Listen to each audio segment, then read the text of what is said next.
All right, guys, we're going to kick off because we are limited on time. So thank you so much for joining us this morning. Most of you know me. I'm Nicole Arujo. I'm the Client Engagement Director here at Mighty Citizen. I am in the DC area, and I miss seeing a lot of your faces. I'm just going to say that right now. We have some of our team members from Austin, Texas, so thank you so much for being up an hour earlier than normal, and we appreciate you being not only up but coherent and willing to answer questions. Well, I mean, like, don't get ahead of yourself. Right. Whoa. I didn't know that was required. So today's topic is UX and design. So we are going to be doing a lot of Ask Me Anything questions about that. Those two topics. It is a small group, so we're going to ask you to mute, but seriously, if you have a question, just unmute or raise your hand, put it in the chat. We want this to be kind of engaging. If you do have an add-on to anything that we've said, please add it. We just ask that any comments from our team or that we just keep it brief so we can go through as many questions as we can. And we are going to be recording the sessions, so you being on here kind of means that you accept that you're going to record it, and we're going to do some Mighty Citizen introductions. So Jarrett, why don't you go first? Yeah, thanks, Nicole. My name is Jarrett Way. I'm the marketing manager here at Mighty Citizen. In this session, I will just be working on the back end. So any questions you have in the chat, I'll forward those on to Nicole, any tech issues you may be having, but I know a lot of you are returning here, so that shouldn't be an issue. And I will turn it over to Gardner or Mike. Hey, I'm Mike Steckel, the Director of User Experience here at Mighty Citizen. My role is basically around user research, information architecture, and the discovery process. I really enjoy working with associations. Like I said, Christina, I know you were on the Monday call too. And I'll say the same thing I said there. Y'all are in the relationship business, and that's just a fun space to be in. Plus, as you can see already from this call, it's just a fun group of people. So I've really enjoyed working with associations, and we feel very lucky that we get the opportunity. Yep. Gardner, you want to go next? Sure. I'm Gardner Roderick. I'm the creative director here at Mighty Citizen. I work really closely with Mike and also our marketing teams to just kind of devise strategy and kind of move forward to make sure that things stay on track and on goal for our clients, and try to innovate at the same time. All right, so I'm going to kick this off. We had 2 questions submitted ahead of time, and let's see here. This one, and we are sending out the recordings to anybody who registered, so I'm going to go with this. So this one was from Sharon at the National Association of School Nurses, and it's for Mike. Do you suggest that they do their own usability study, or do you suggest that they rely on a design firm to do that? That's a good question.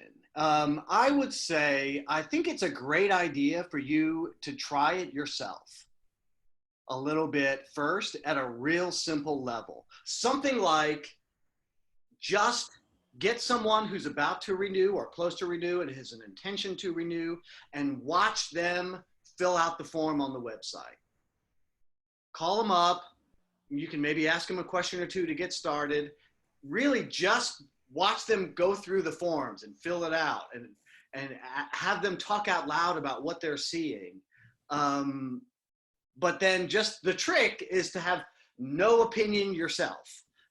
Don't push them in any way, just kind of record what they're doing and then watch it back again.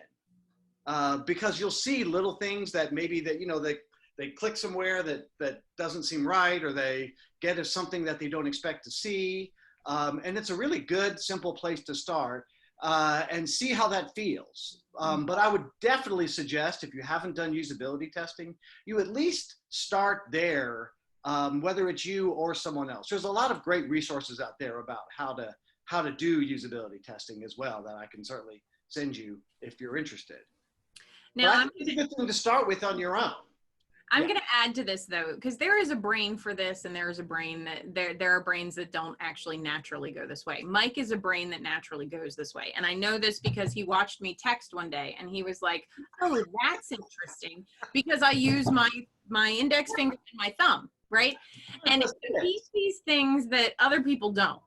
And his face, and I hear a lot of, that's interesting. So if you're not that person, or if the person that you're tasking to do that particular role is not the one who's going to dig a little bit deeper or ask why they did something, or to be as observant, then maybe it is better to find somebody who that is their natural role, or that's what they get paid to do on a regular basis. So that's just my opinion there. But I do like the idea of you doing some stuff on your own to start creating a culture of conversations with your users, and really good things come out of that. Very, very can true. help that as well. Yep. And it also ingrains them that much closer to you, because if you take their advice and actually make a change, they're gonna be like, that's my change. They're never leaving. Well, one of the real effective ways to convince the rest of your organization is to show clips from people who are struggling with something.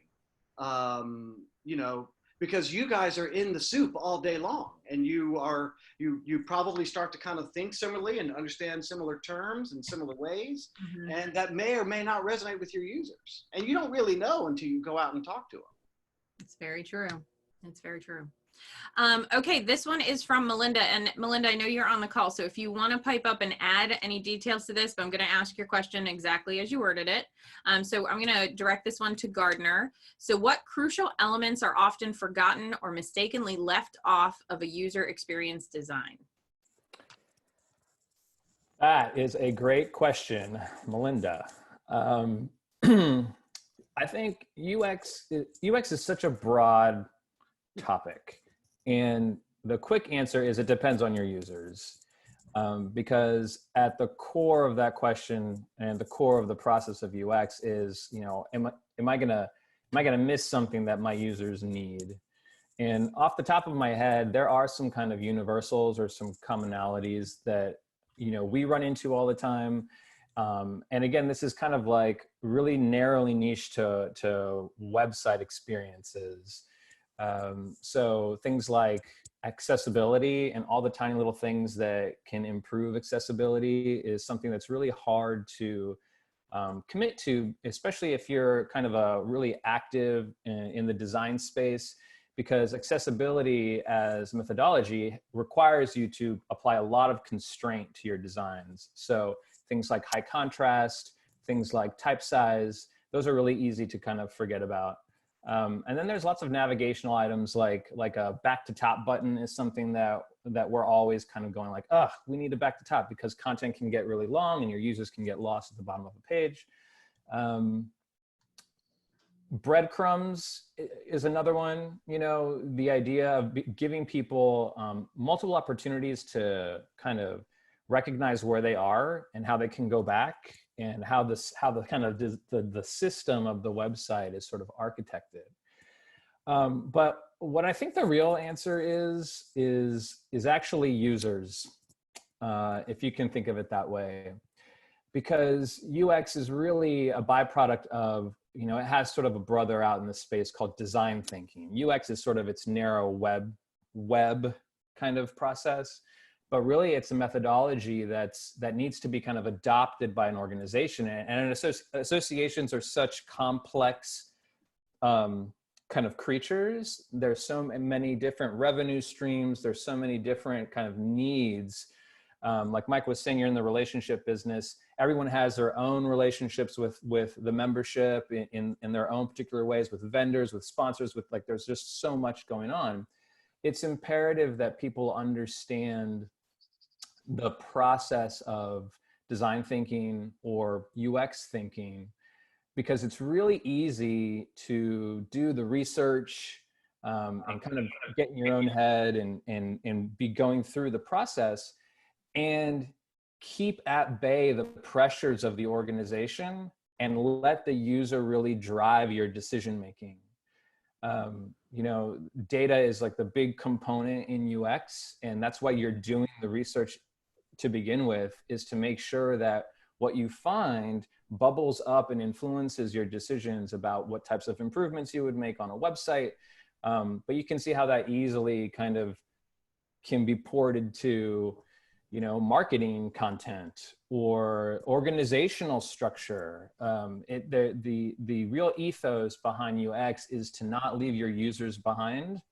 And that means putting your user up at the top of the top of the organizational structure and saying, okay, CEO, okay, ED, like this is what our users need. This is what we should be doing. And that's really the hardest thing to do, especially if you're a really mature organization that's trying to introduce design thinking into it. Yeah, if you make your users happy, the rest of your business model should fall into place. Mm-hmm. One other thing I would add to that, because I just saw this week, that with associations in particular, I wonder about. A lot of times, it's hard to tell from the homepage who you're serving. We saw this week where an association, their homepage, it's something, you know, there's a statement about togetherness and we're in this, but who you're an association for is sometimes, believe it or not, hard to determine. You have to kind of read it carefully to go, oh, therefore this kind of profession. Mm-hmm. So, you know, make some of those obvious things super obvious. Yeah. What to do. Obvious. Not only that, but what to do. So I'm at your site. Here you are. What's my next step? What, and really clear, like, and don't convolute it and give me 15 options. Like this is so. Yeah, simplicity is another one. Oh, go ahead. I was just going to say simplicity is another one. It's easy. As you're doing research, you're accumulating a lot of data about a lot of different kind of segments of your audience, and you'll want to please all of them all of the time. And it's important to be able to put together an insight that says, okay, this segment is really who we need to drive to accomplish X goal, and architect your sites to really follow through on that strategy, whatever it may be. But if you were to serve, you know, if you're an association of accountants and, you know, there are accountants in every type of industry, you can't have 16 buttons on your homepage for every particular industry. You need to abstract it more and keep abstracting until that we call it cognitive load, until that cognitive load comes way down and you're kind of guiding and pushing a user through your site because you're giving them kind of option A, option B, option A, option B, each time they funnel through the site. Mm-hmm. All right, so we're gonna open it up and ask any question you guys have.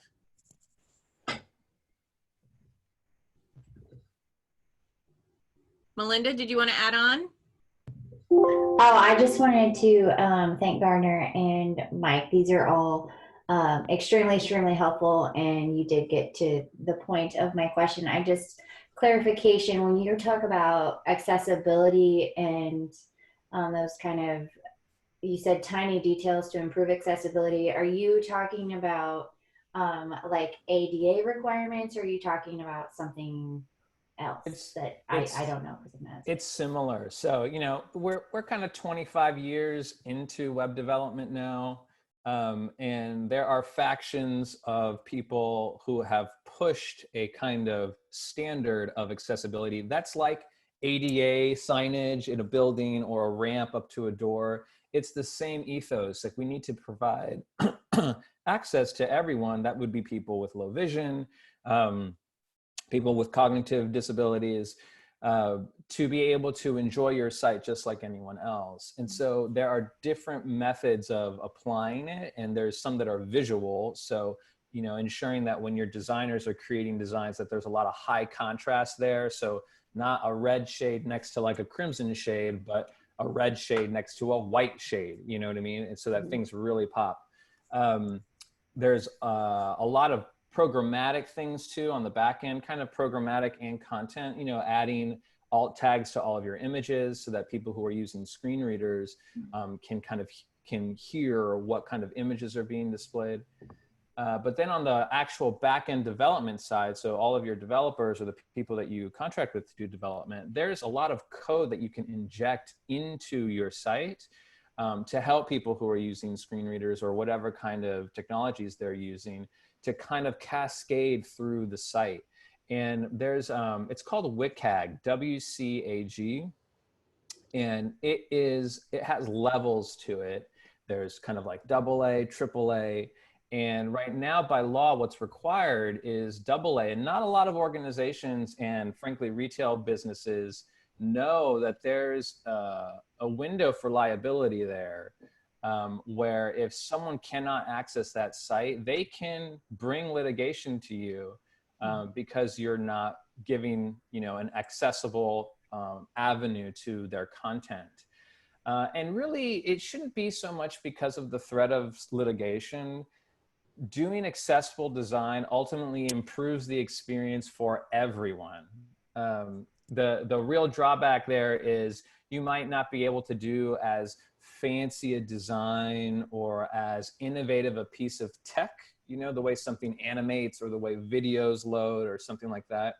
But the technology is constantly getting better on how to adapt kind of innovations in the visual design space and coming up with ways to be able to interpret that in an accessible way, either with code or with alt tags or what have you. Another thing to look up is ARIA tags. I think it's ARIA, and that has to do more with sort of the visual way of kind of wrapping designs in code that tells someone with disability what's going on the page. Mm-hmm. Does that answer your question? Yes, it does. Thank you so much. Does anyone else have any other questions? We have, I have one from a session yesterday, if not. I was curious if you guys find that working with associations, it's got to be frustrating because we layer these experiences on top of our databases. And, so much is about, that's where we draw from all of our data. It's kind of our central hub on all of our stuff. And sometimes I hear about best practices and my brain kind of explodes because, my database is, so it's never a conversation about a better website. It's always entwined. You cannot untangle those beasts.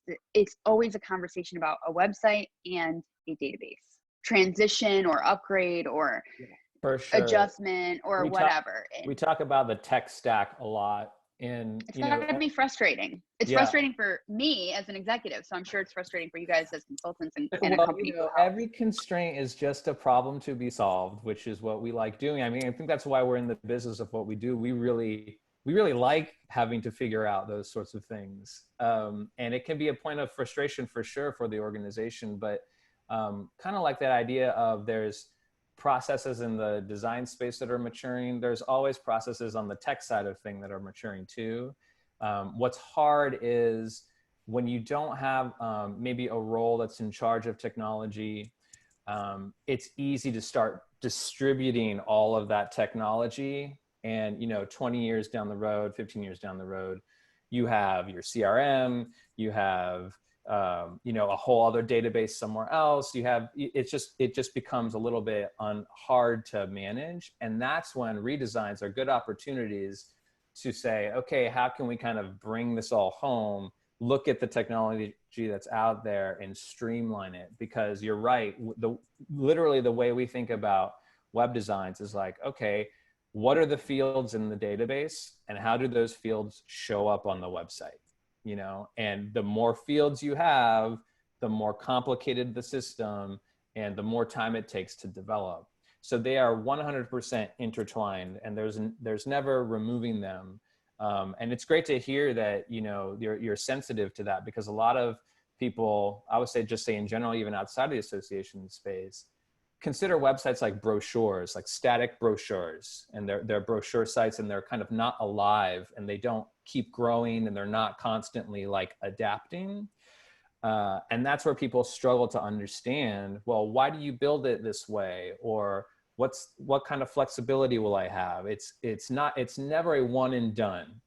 The design is always alive, and it always needs to be able to expand and be flexible. Mike, I don't know if you want to add to any of that. Yeah, I mean, another thing that I think you need to be careful about when you're struggling with your AMS and all of the other systems that work together is the problems you start to solve start to be these technical problems given your current circumstances. And one of the benefits of a redesign process is it helps you put your technology problems in the perspective of the people you're trying to reach, the objectives your organization is trying to achieve, your strategy about how you're going to get there. Figure all that out first, and redesigns are a good opportunity to do that, but you don't have to wait.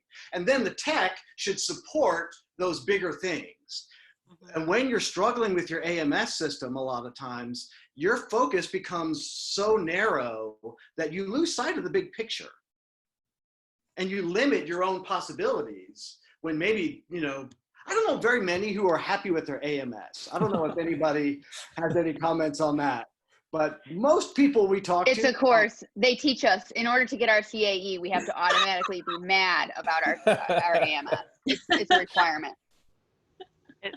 It's pretty much, if I could jump in, it's pretty much exactly like you say, Mike. You have to figure that out first. So the reason I want to jump on this chat this morning was we're looking into our member directory that's online, the online version.